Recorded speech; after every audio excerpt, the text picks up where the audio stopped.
Mamuka sei. Ndau for account.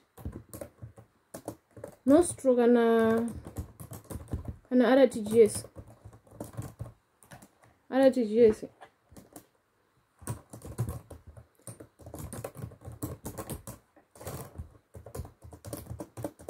Peo ID yenyu.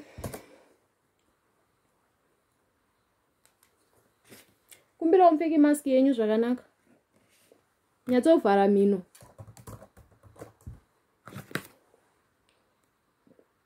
Chimbotsikisai mask yenyu mbijana tuone.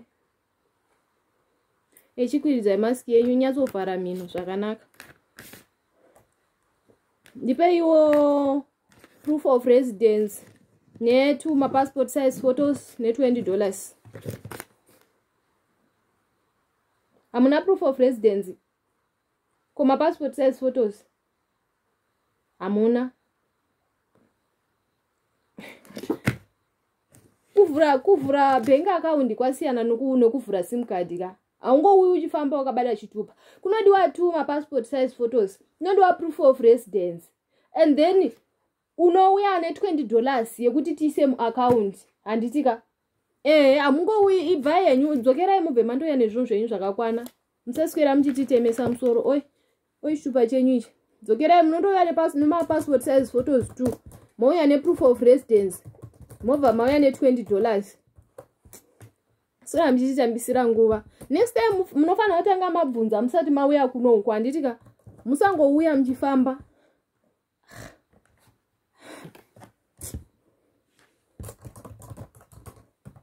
Chimbomirai handisati ndati next. Kana ndati next munozouya dzokerai panze pamamakamira.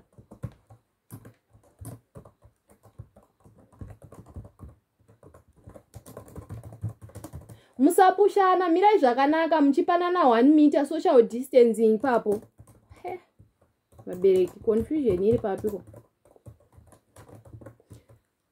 Kana mchida kubvunza mnde munobvunza pane security iri papo. Kana pane zvamunoda kubvunza amuuyi kuzobvunza inini. Panapa ndinouya nevanhu vane ruzivo rwakakwana nezvinhu zvavanoda kuita.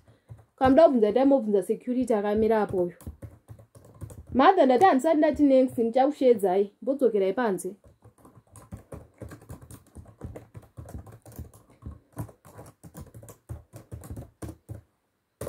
Aisha iresha.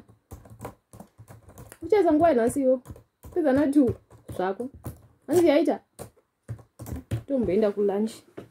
Chazouya mira papo tomboenda ku lunch.